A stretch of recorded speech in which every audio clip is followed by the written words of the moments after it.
안녕하세요. 안녕하십니까. 예, 거짓과 진실의 우종찬 기자입니다. 오늘은 이 태블릿 PC에 대한 모든 궁금증을 그러니까 저희 전문가들, 변호인단 주변의 전문가들이 지금까지 한 70%를 검증한 결과, 그래서 나름대로 제가 좀 결론을 내려주려고 합니다. 그래서 제가 한 9가지 정도로 지금 정리를 해왔는데, 그 내용들을 제가 하나하나 소개하는 걸로 해서 오늘 태블릿 PC에 대한 의문점 상당 부분을 해소시켜 드리겠습니다. 안녕하세요. 네, 감사합니다. 그래서 진아 씨도 저한테 궁금한 거 있으면은 다 물어보세요. 제가 하는 이야기가 너무 또 일방적일 수도 있으니까 진아 씨 나름대로 이런 우리 주변에서 이런 의문이 있더라 하는 있으면 이야기 좀 해주십시오. 예. 자, 일단은 우리가 이제 저도 그동안에 방송을 통해서 이제 검찰이 일부 자료를 내놓지 않고 숨겼다는 그런 이야기도 했는데, 오늘은 그 부분에 대해서 제가 분명하게 말씀드리겠습니다. 자, 첫째, 검찰의 포렌식은 아주 과학적이고 객관적으로 분석했다. 제가 오늘 이 부분은 분명히 말씀드립니다. 그러니까 검찰이 받은 자료도 객관적으로 지금 분석했다고 하는 그렇죠. 말씀이세요? 검찰의 포렌식 자료, 최초의 자료, 네. 대통령 변호인단에 준 자료, 네. 그게 아주 공정한 그 자료라는 거. 그래서 이 자료는 서울중앙지검 첨단범죄수사 제2부에서 분석을 했습니다.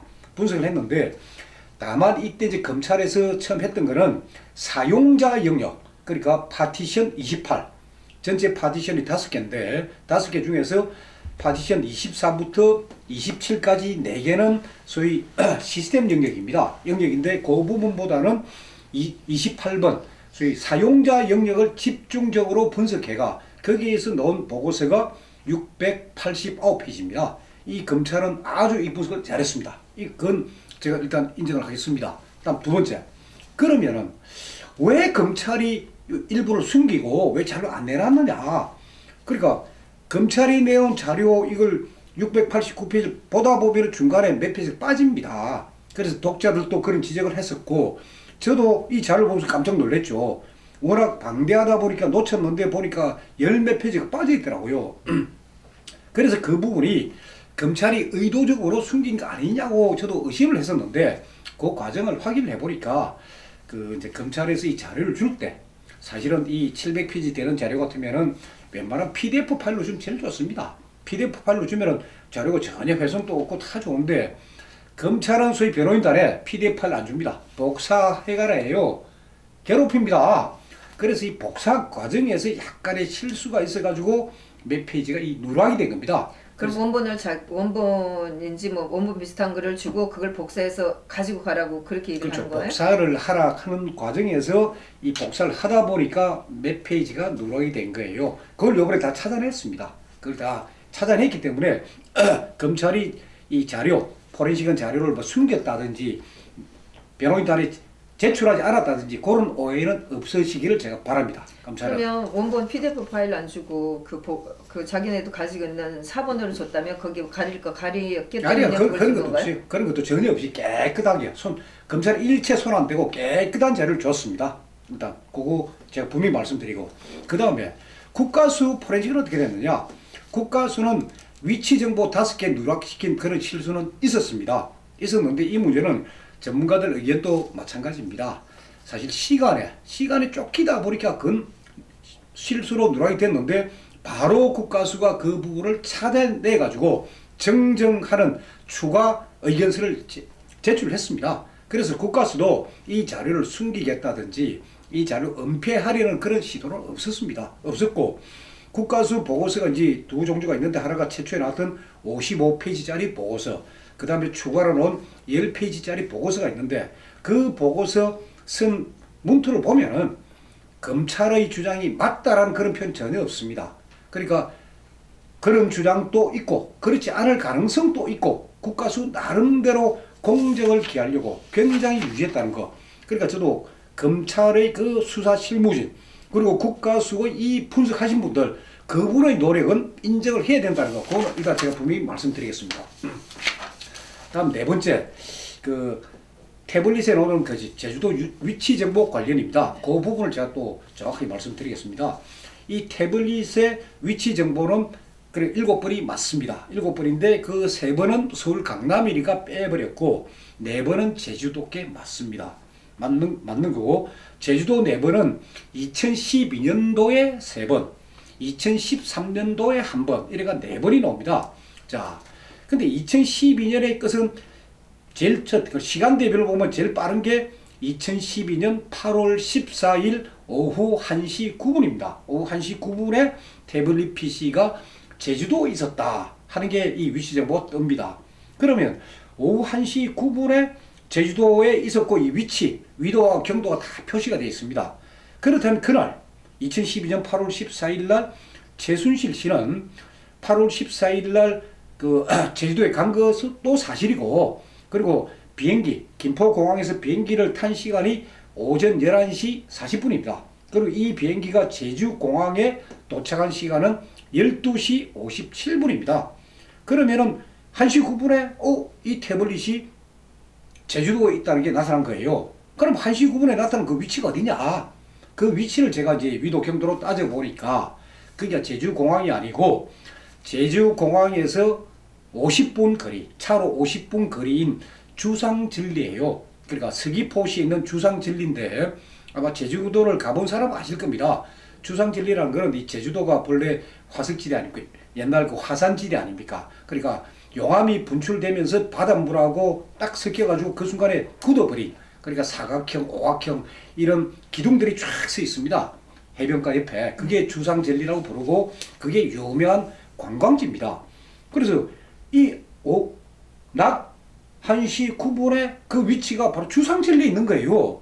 그럼 최순실 씨는 비행기에서 내린 게 12시 57분인데 낮 1시 9분에 주상절리까지 50분 거리인데 그까지 어떻게 가느냐. 그래서 그걸 볼 때는 이 태블릿 PC를 가진 사람은 적어도 최순실보다 1시간 빠른 시간에 이 비행기를 탔다. 제주도 가는 비행기를 탔다는 이야기예요. 그리고 제주도 먼저 1시간 먼저 도착해가지고 50분 동안 이동해가 주상절리 쪽에 있었던 이야기입니다. 그러면 자, 낮 1시 9분을 우리가 한국 시간으로 보면은 그 이제 시간 한 50분 차도 나는 거 이제 이게 이야기 그 차가 이래 생기는데 이걸 한국 시간으로 보지 말고 UTC 시간으로 한번 보자. 검찰 주장대로 UTC 세계 표준 시각 그걸 한번 보자. 그럼 UTC 시간은 한국 시간에서 9시간 더 하면 됩니다. 그럼 밤 10시예요. 밤 10시 9분에 주상절리에 있었다? 아니 주상절리는 그 가보면 알겠지만은 이 깎아지른 절벽 위에서 내려다보고 그리고 전체를 구경하려면 이쪽 내려갑니다. 계단을 타고 내려가가지고 파도 치는 그 바닷가 근처에서 봐야 이게 사각형, 오각형 기둥이 쫙 잘 보입니다. 그런데 아니 밤 10시에 누가 거길 가겠어요? 그건 뭐 자살하겠다는 사람이나 같이 가는 데가 아닙니다. 그러니까 제주공항에 제주도 있었다는 그 시간이 낮 1시 9분이 되었던 밤 10시 9분이 되었던 그 주상절리는 분명한 거예요. 근데 분명한데 비행시간으로 따져봐도 최순실보다 1시간 앞선 사람이고 또 밤 10시 9분에는 갔을 리가 없는 거고 그래 되니까 검찰은 이거 2012년 8월 14일 오후 1시 9분 위치 정보를 완전히 빼버린 겁니다. 이거는 최순실하고 무관하다 빼고 대신에 이제 8월 14일 오후 4시 46분 거를 보고 이게 최순실 씨의 제주도 동선과 일치한다는 건데 오후 4시 46분은 바로 소위 뭐냐면 장시호의 서귀포 빌라 부근의 위치예요. 그래서 장시호 빌라 부근에 있었으니까 이거는 최순실께 맞다 하는 게 이제 검찰 주장인데 그래서 검찰이 8월 14일 오후 4시 46분에 장시호 빌라에 있었다 하니까 조금 말이 이게 제대로 국민들이 납득 못할 것 같으니까 이게 UTC 시간이다. 한국 시간으로 바꾸면은 8월 15일 새벽 1시 46분이다. 그런 식으로 해가 새벽에 최순실 씨가 아마 장시호 빌라 근처에서 장글로 이런 걸로 해가지고 장시호하고 연관시키려고 했던 겁니다.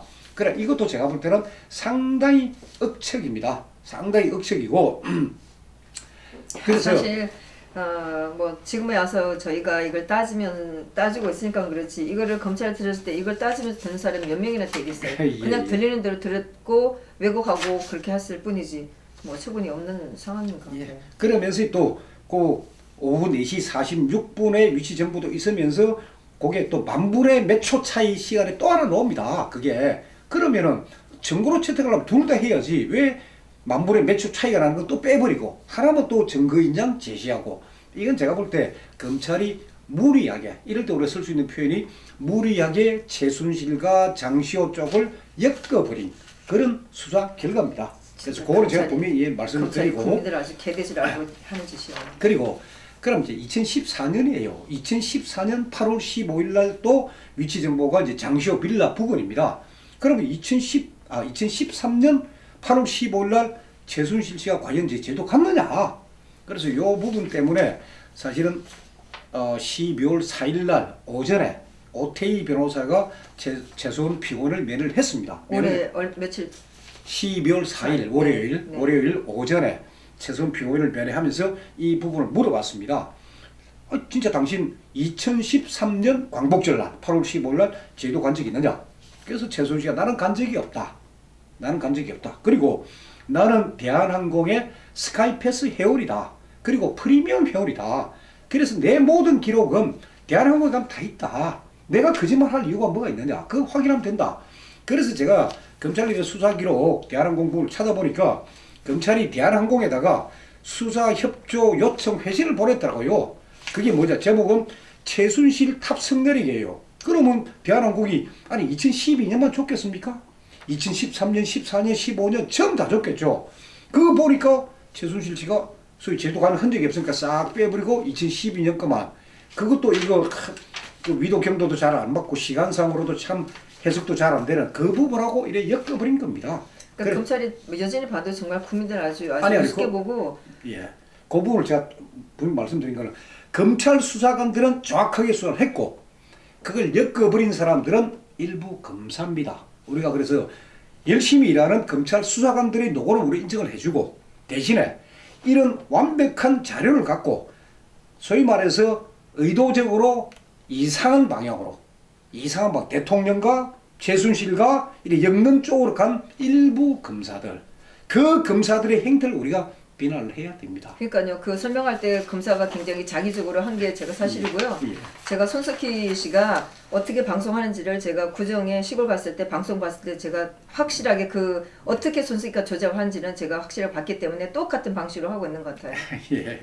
그리고 이제 다섯 번째 이 태블릿 PC에서 이 드러난 진실인데 이 부분은 지난 12월 1일 금요일 날 정호성 피고인이 소위 최소원 피고인의 법정에 재판에 정의료로 나왔습니다. 그럼 정호성 피고인은 소위 말해가 이미 1심에서 형이 확정됐어요. 형이 확정되어 감옥 생활하고 있는 사람이에요. 그걸 검찰이 부른 거예요. 왜 불렀느냐 검찰이.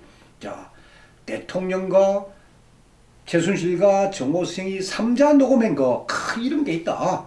이런 걸 법정을 통해서 밝히면서 결국 대통령과 최순실 엮으려고 그것 때문에 정호성을 정인으로 불러낸 거예요. 불러내면서 이제 핵심은 뭐냐? 불러낸 거는 이제 정호성으로부터 압수한 핸드폰 2개, 그 관련된 신문을 하겠다고 불러낸 겁니다.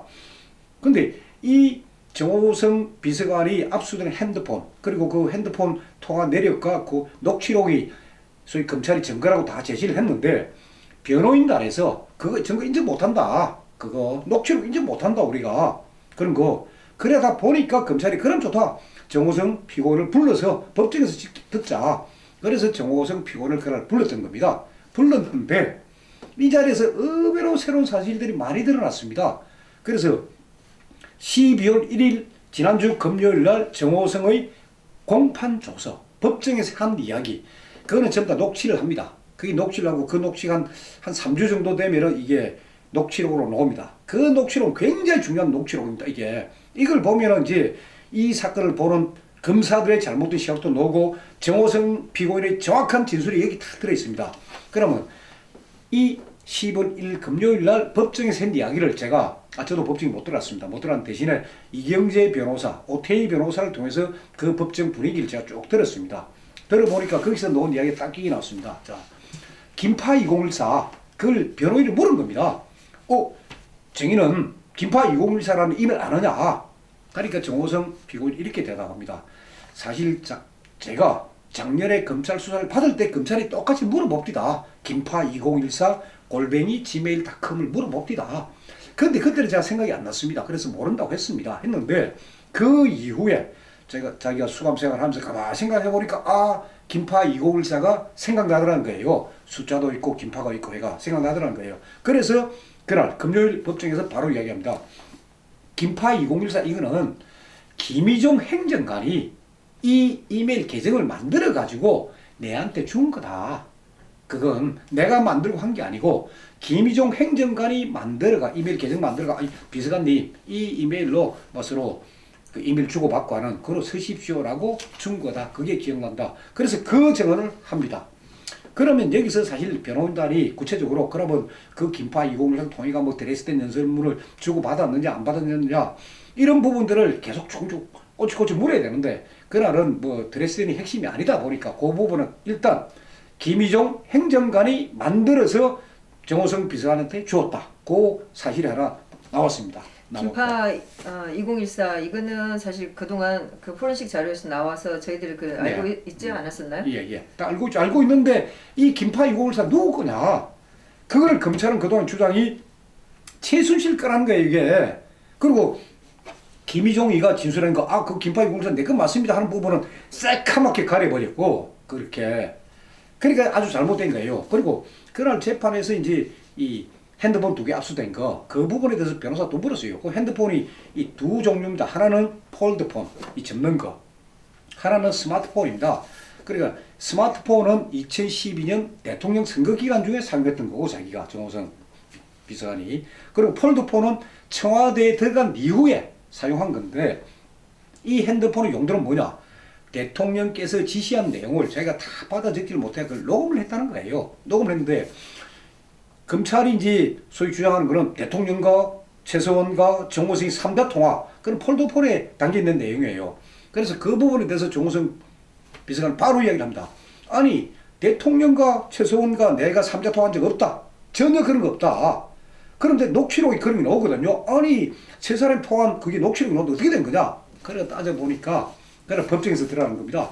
이 폴더폰에 이 대통령 지시상을 녹음을 하다 보면은 예를 들어 한 20개 정도 이제 파일이 차이면은 그걸 빼내고 지우고 또다시 해야 되는데 20개를 넘어가면 이게 더 씌워진답니다. 뒤에 게 앞으로 와가지고 더 씌워지다 보니까 거기에 최순실 목소리가 끼어들고 얘가 녹취록에 대통령 이야기 뭐 최순실 이야기 거기에다가 정호성 이야기 막 이런 게 녹취록에 소위 말해가 섞여 있었던 거예요. 그래서 그거 갖고 검찰은 대통령과 최소원과 정호성이 말이야 세 명이 스피커폰으로 서로 통한 이게 증거다 했는데 그게 아니라는 게 금요일 재판에서 다 드러났습니다. 또 보면 사실 그 기술적인 문제에 있어서 검찰은 또 국민들을 또 바보처럼 속이고 있는 거 아니에요? 그날 법정에서 드러났죠. 검찰이 그 잘못한 게 그래서 검찰 쪽이 완전 얼굴 벌개지고 난리가 났었답니다. 일단 그래 됐고 그리고 이제 송파랑이라는 닉네임 긴파 2014의 송파랑 닉네임 그 부분은 정호성 비서관도 그건 생각이 안 난다. 왜 송파를 냈는지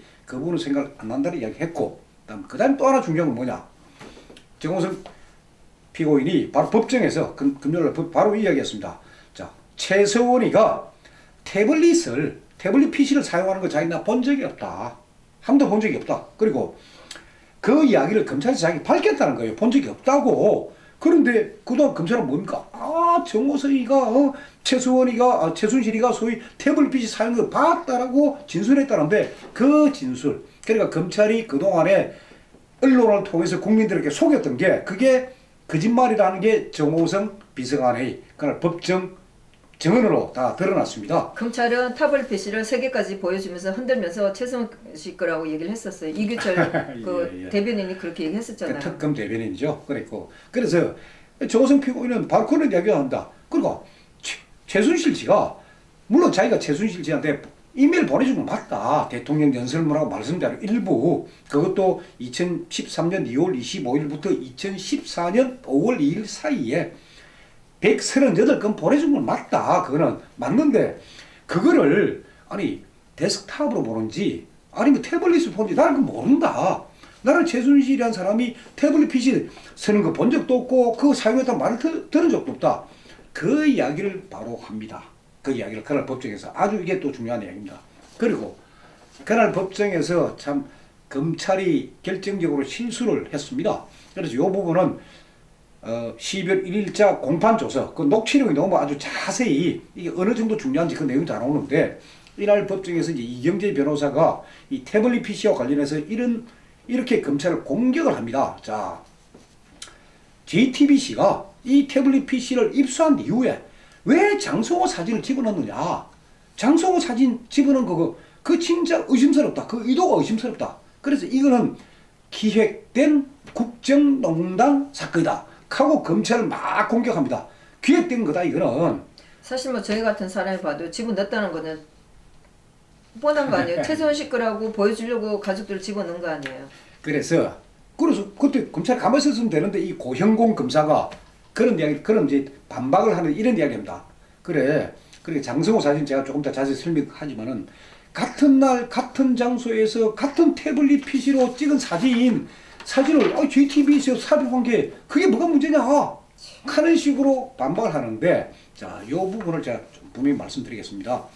자, 장성호, 최순실 이 사진들이 나오는 시점이 언제냐? 2012년 6월 25일입니다. 중국집입니다. 이거는 결코 셀카가 아닙니다. 자꾸 여러 군데서 보면 셀카라는 표현을 쓰는데 셀카가 아니고 최순실도 있고 장성호도 있고 장성호 와이프 장성호 딸 시은이라는 소위 한 두세 살 된 딸도 있고 장시호도 있고 장성호 어머니가 최순덕입니다. 최순실의 언니 어머니 최순덕이도 있고 아버지도 있고 그 자리에 같이 있었던 거예요. 왜 있었느냐? 장성호는 베트남에서 유치원 사업을 하는 사람입니다.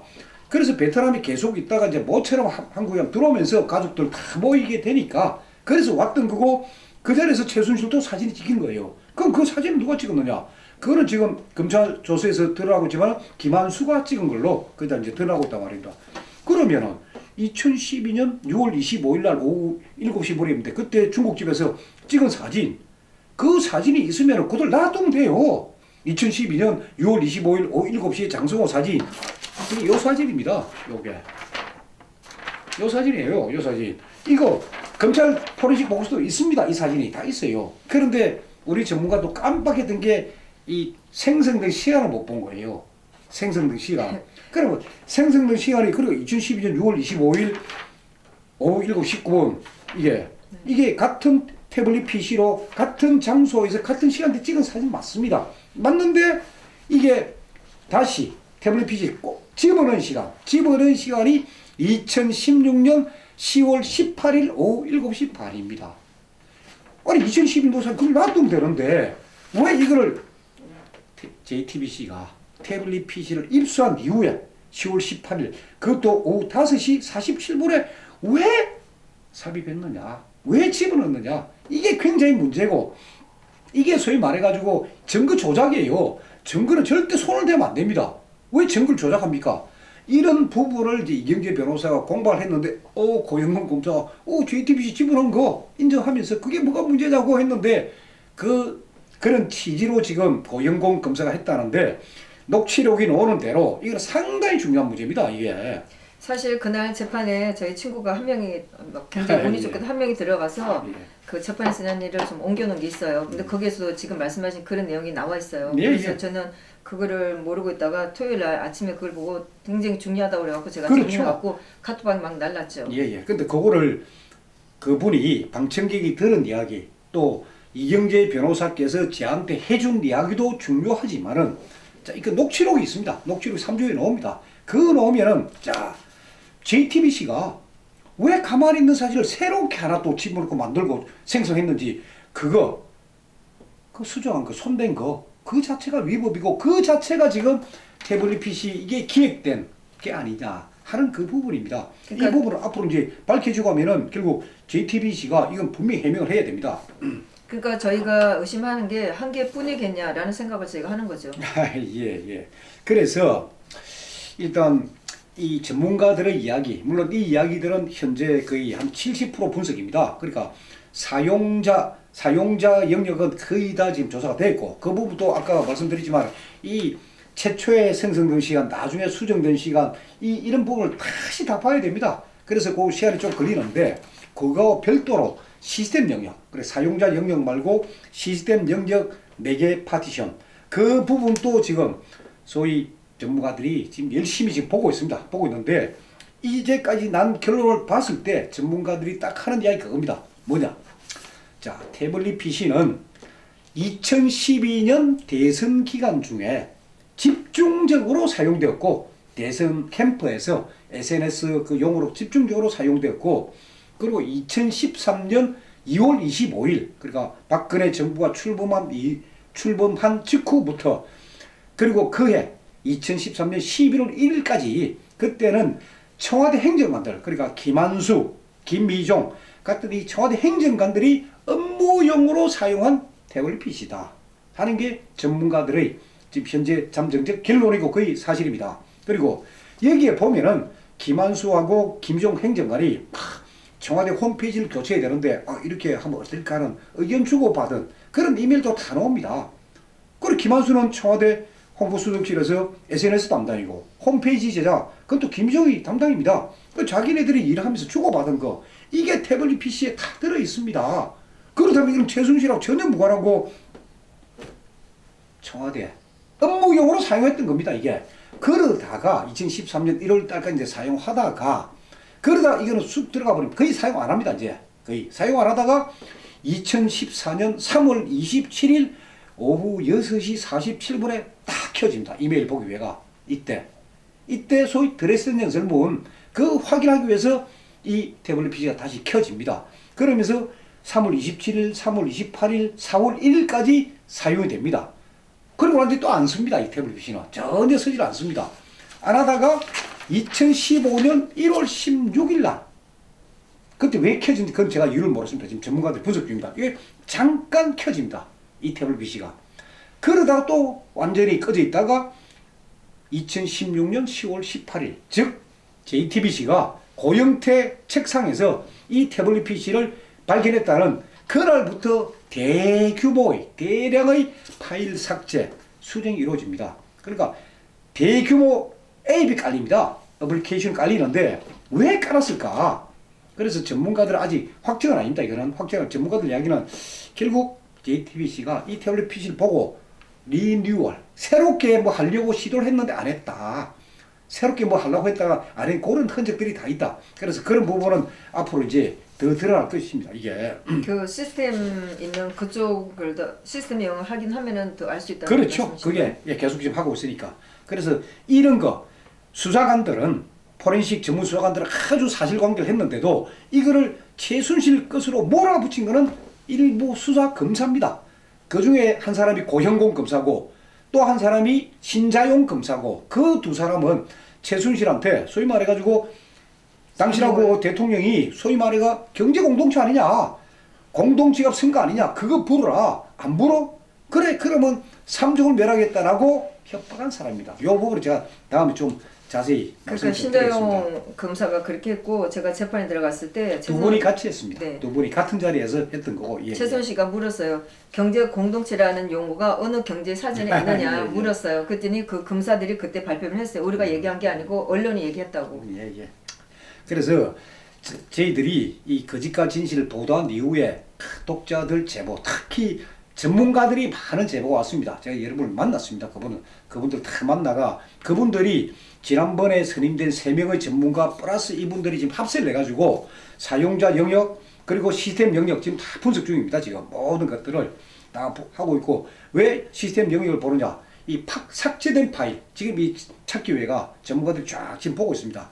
그래서 이 전문가들이 이제 저한테 이야기는 일단 변호인을 통해 가지고 재판부에다 요구를 해라. 재판부에서 직권으로 SK텔레콤에다가 위치 정보 내놔오도록 해라. 일단 그거만 있으면 되고 다음 두 번째는 하나 유심칩 이 태블릿 PC에 있는 유심칩 이거는 장착된 이후에 한 번도 교체가 안 된 유심칩 이 감정이 필요하다. 그게 없었는 거 그것도 해주면은 더 완벽하게 100% 사실관계 드러날 것이다 하는 이야기를 하고 있고 그와 별도로 이제 이경재 변호사께서 엊그제 소위 김희종 행정관의 출입국 기록 사실조회를 신청했습니다. 법원을 통해 가지고 사실조회. 그러면 김희종 행정관이 드레스덴 연설 당시 독일 가가 어떻게 활동한 거 이런 기록들 이게 다 나오면은 이제 거기에다가 위치 정보 SK텔레콤 그 나오면은 이 태블릿 PC 이제 사용자 그래 이미 전문가들 말 맞다나 이미 청와대에서 업무용으로 청와대 행정관들이 업무용으로 썼기 때문에 이 태블릿 PC 위치 정보 따지면은 청와대 경날 겁니다. 거의 다가. 김한수 씨 거는 요청을 안 하나요? 예? 김한수 씨 위치 정보는 요청을 안 하나요? 아, 김한수 위치 정보 필요 없고 태블릿 PC 위치만 따지면 다 되니까 그게 되면 되는 거고 김한수의 출입국 기록에 이런 부분들을 앞으로 해야 되는데 지금 내일 모레 이제 그 최소원 씨 사건의 마지막 예, 설명 소위 PT하는 그거고 12월 14일이 이제 결심이고 그다음 선고가 오니까 엄청나게 지금 시간이 촉박하게 흘러갑니다. 그러다 보니까 변호사들도 아직 김한수 부분까지 유심칩 부분까지는 아직 거론을 못하고 있는 막 그런 단계입니다. 그래서 이 태블릿 PC의 진실이 거의 드러났기 때문에 이제 제가 바로 이 거짓과 진실이 공개적으로 JTBC에다가 질문지를 보냅니다. 내일 질문지 딱 두 가지예요. 다른 내용 필요 없습니다. 자, 아니 태블릿 PC에 문서 수정 기능이 없다는 거, 그리고 문서 수정 기능 하기가 뭐 온라인에 뭐 접속해야 되는데 접속한 기록도 없다는 게 국가수 포렌식 감정 결과다. 그런데도 JTBC는 뭘 근거로 최순실 씨가 이 드레스덴 연설을 하루 전에 받아가 30군데나 빨갛게 수정했다. 그렇게 보도했다. 그 근거 뭐냐? 그 조작 아니냐? 그 대답하라. 1번. 다음 두 번째. 장성호 사진. 그래. 이 태블릿 PC로 찍고 같은 날 같은 장소에서 다 찍은 거 맞다. 그런데 왜 당신네들이 입수한 이후에 이거 집어넣느냐? 이거 한 게 뭐냐? 그리고 장성호 사진이 그 들어간 5시 37분, 오후 5시 37분, 10월 18일. 그 시간이 뭐냐? 자, 건물관리인 노광일 씨가 JTBC도 나가고 그다음 인터뷰 저기서 한 말이 그거 아닐까? 자기 퇴근 시간인 5시 무렵에 김필중 기자가 이제 들고 갔다가 갖고 와가 고영태 책상 속에 넣어두고 갔다는 건데 그 갔다는 시간에 장성호 사진 삽입이 되는 그런 조작이 있습니다. 그러면은 노광일 씨, 본래 통진당원이었다가 지금 더불어민주당원이었다. 그분의 법정 진술이 과연 사실인지. 그러면 김필중 기자가 10월 18일 날 오전 9시경에 들고 갔다가 오후 5시경에 갖다 준 게 아니고 아예 들고 가버린 건지 그것도 밝혀야 됩니다. 그런 부분도 JTBC가 이따 대답을 해야 됩니다. 그래서 속이는데 그 사람들 스스로가 대답을 하겠어요? 아니요, 이제 질문도 하고 우리가 공개적인 질문도 해야 되고 그리고 법정에다가 이 위증했다는 거 1심에서 안 되면 2심에서 다시 불러가지고 위증죄를 물어야 되죠. 그래서 태블릿 PC는 이 정도로 한 70% 정도 이미 드러났습니다. 청와대 행정관들이 업무용으로 사용했다는 거 요구를 하고 그 다음에 제가 지난번에 그 대통령께 그 편지를 보냅시다 하는 그 운동을 제가 제안을 했습니다. 제안을 하고 난 뒤에 제가 서울구치소 이 관계자들 그러니까 그 교도관들을 몇 번 제가 만났습니다. 만나 쭉 들어보니까 박근혜 대통령께서 수감된 그 초창기 무렵에 그때는 편지가 한 하루에 100여 통 정도 왔답니다. 그래서 100여 통 정도 오면 교도관들이 다른 업무를 못 본답니다. 편지 그 처음부터 열어야 되고 안에 뭐 내용물이 뭔지 봐야 되고 편지 보는 사람 이름 적어야 되고 그리고 전달해야 되고 이래가 막 굉장히 복잡한데 그래서 100여 통 정도 왔을 때만 하더라도 이 서울구치소 간부들 회의석상에서 야 편지가 너무 많아가 업무에 지장을 줄 정도다 하는 그런 말들이 있었는데 지금은 완전히 막 줄었답니다. 편지를 막 거의 안 온다. 그래서 야 제가 이 방송에서 참 대통령께 편지를 보냅시다라고 그래 외쳤는데도 지금 거의 안 온다는 거예요. 참 답답한 그런데 마침 지난번에 저희 그 거짓과 진실에서 그 일본 중학생 다이치군이 소위 대한문 태극기 집회에 나와가지고 박근혜 대통령 무죄다 하는 영어 연설인 거 저희들이 소개해드리지 않았습니까? 그래 그 어머니가 제일 교포신데 그 어머니가 저한테 이제 카톡으로 보냈더라고요. 자 편지 쓰는 게 중요하긴 중요한데 물론 그것도 하지만은 사람들이 상당히 그 힘들어한다. 그래서 자기가 이제 파란 장미 종이 접기 운동 그거를 좀 제의를 하고 싶다, 제안을 하고 싶다는 거예요. 그래서 왜 하필이면 파란 장미입니까? 그 왜 종이 접기를 하십니까? 하고 제가 이제 카톡으로 물어봤죠. 물어보니까 이 파란색, 이 곤색, 이거는 대통령께서 즐겨 입는 옷 색깔입니다. 대통령께서 어떤 결단을 할 때 이 옷색옷 딱 입으세요. 그래서 파란색은 그런 의미. 그 다음에 무궁화. 우리 대한민국 꽃은 무궁화인데 이 무궁화 영어명이 로즈 오브 샤론이랍니다. 그게 이 장미라는 의미가 들어있답니다. 그래서 무궁화의 영어명 속에 장미라는 게 있으니까 이걸 장미, 파란 무궁화보다는 파란 장미라는 게 훨씬 표현이 좋고 그리고 파란 장미라는 전체의 그 의미, 그 소위 색깔이 주는 의미가 뭐냐? 이게 기적, 그리고 신의 은총, 진실의 승리, 이런 의미가 있다고 합니다. 그래서 소위 편지 쓰기가 좀 머리 복잡하시고 하는 분들이 있다면은 파란 장미 종이 접기 운동, 그거를 한번 해가지고 그걸 접어가 대통령에 보내면 어떨까요? 하는 제안을 했는데, 그래서 뭐죠? 아니, 파란 장미가 어떻게 접습니까? 그러니까 인터넷 치니까 그 주소가 나옵니다. 딱 방법이 영어로 쫙 설명돼가 이렇게 접고 저렇게 접고 하는 방법이 자세히 나옵니다. 그래서 처음에 한번 접으려면 한 30분 정도 걸리겠지만은 숙달되면 한 10분에서 15분이면 충분히 접을 수 있다. 그래서 이런 식으로 좀 보내자 하는 이야기도 있었습니다. 그건 참고로 말씀드리고, 그리고 오늘 이 시간에 제가 요 하나는 좀 분명히 밝혀야 되겠습니다. 월요일 날 지난주 월요일 날 오태희 변호사가 이제 최순실 씨를 만나가지고 제주도 2013년 8월 15일 날 제도 간 적이 있느냐 라고 물을 때, 그때 제가 오태희 변호사께 그 신신당부를 한 게 있습니다. 지금 많은 독자들이 저한테 물어보는 게, 이 최순실 씨 할아버지가 독립운동가다. 독립운동가 최윤석이라는 분이다. 이 분이라는 게 왜 안 알려졌느냐 하는 게 저한테 제보가 많았습니다. 그래서 저도 그럴 리가 있을까 이래가 대충 보다가 오태희 변호사 보고 제가 꼭 좀 물어봐 달라 이거. 그러더만 오태희 변호사 연락이 왔습니다. 물어보니까 맞습니다. 최순실 씨 할아버지가 최윤성 씨입니다. 독립운동가입니다. 이분이 1892년에 출생하셔가지고 1945년에 사망하신 그런 분인데, 이분이 그 1919년 소위 기미 독립선언 때, 그때 독립선언서도 이 복사회가 나눠주고, 그리고 상해 임시정부에서 소위 독립운동에 필요한 군자금, 그 모집운동, 그 일을 하셨답니다. 그러시다가 일본 경찰에 체포돼가 한 1년은 옥살이도 하신 분이고, 그래서 이분이 1990년 노태우 정부 때 제대로 공적을 인정을 받았답니다. 공적을 인정을 받아가지고 그때 정부에서 무슨 상을 주냐면 건국훈장 애족장을 수여를 하고, 최순실 가족한테 수여를 하고, 그리고 이 최윤성 씨는 대전 현충원에 묻을 수 있는 그런 자격이 충분하니까 대전 현충원에다가 안장을 해도 좋습니다 하는 그런 허가까지 다 떨어졌답니다. 떨어졌는데 최순실 씨 입장에서는 그래도 우리는 가족도 서로 살고, 그래서 우리 할아버지가 워낙 존경하는 분이니까 동작동에 우리 좀 묻히고 싶습니다.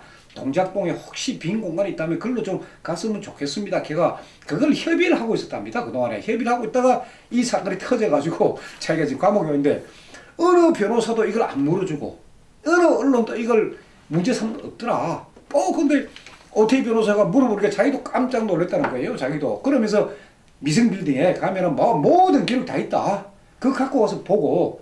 그래서 저도 보훈처에다 확인하면 됩니다. 이거 보훈처에다 확인하면 다 드러나니까. 그래서 이런 것도 해가지고, 자, 죄는 미워요. 그러나 사람들이 미워하지 맙시다. 그리고 할아버지가 뭐 독립운동가 한 대로 소개해주고, 훈장 받은 사람도 소개를 해주고, 최태민의 딸 최순실하고 독립운동가 최윤성의 손녀 최순실하고 의미는 다릅니다. 그리고 저 집회에 나온 분이 이런 얘기를 하신 분도 있었고요. 예, 그리고 그 아버지도 뭐 저희가 알고 있는 한간에 있는 그런 것보다 방송도 굉장히 많이 낸 분이라고 알려져 있다고 얘기하는데, 좋은 거는 하나도 안 알려지고 전부 다 자기네들 하고 싶은 건 나쁜 말만 지금 퍼뜨리고 있는 게, 이거는 불공평한 거잖아요. 그래서 안 그래도 저도 진아 씨하고 비슷한 그 제보를 받았습니다. 그러니까 최태민 목사에 대해가 너무너무 잘못 알려져 있고, 한기총에서 소위 최태민 목사를 약간의 재조명이 있었다. 그래서 제가 그 부분도 확인 중입니다. 그래서 그분도 제대로 우리가 조명을 해주고, 그리고 진짜 호적부터 다 떼가지고 과연 이름을 몇 번이나 고치고 그게 다 사실인지, 언론에 보도는 사실인지 다 확인할 필요가 있다고 봅니다. 그리고 이제 거짓과 진실의 다음 시간에 저희들이 이제 김문수 전 경기지사를 모시고 이제 이 시국 진단을 한번 할 겁니다. 하는데 제가 이제 그것 때문에 잠시 만났습니다. 만나가 그 대통령께 그 편지 보내는 운동을 어떻게 생각하세요? 하고 여쭤보니까 김문수 지사 딱 이런 말씀합니다. 나도 학생 운동하면서 한 2년 반 내지 3년을 감옥생활 했다. 그때 편지, 밖에서 날라온 그 편지가 복음이더라. 복음. 읽고 또 읽고 좋은 게 헤어지도록 봤다. 그거 진짜 좋은 생각입니다라는 얘기를 합니다. 자, 날도 추운데 자, 이 방송 들으시는 분들 시간 나시면은 대통령께 편지도 좀 써주시고 여러 시간 나면 파란 장미도 하나씩 접어서 말입니다. 이게 다 치매도 도움이 됩니다. 예. 시간 내서 편지 쓰겠습니다. 예. 네, 감사합니다. 감사합니다.